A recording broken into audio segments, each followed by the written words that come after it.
I very much like things in three.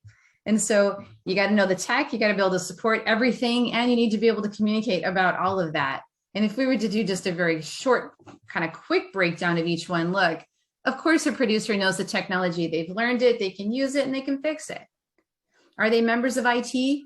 But sometimes they are, not always.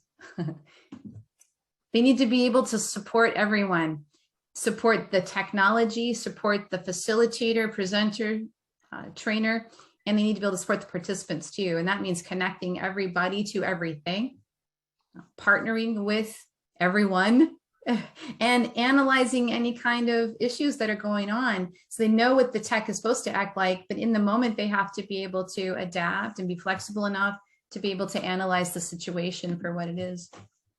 And then they have to be able to communicate about it. I think listening is probably one of the most important skills because if a lot of times tech support can kind of jump to conclusions. And so it's really important to listen because we just don't have a whole lot of time to get it wrong. So really listening, being able to present information. And I like to use the word appear for those producers that are on camera, and to be able to appear professional enough that people want to listen and they know. On that note, though, it's actually my experience that most producers are very loved. They are beloved. They don't get the stress of having to be the one who taught them, but they do have just all the positive of, you helped everything work. We really like you. She's the one who's given us homework. So it's very interesting. But when you bring it all together, I think these are the skills that people really need to focus in on.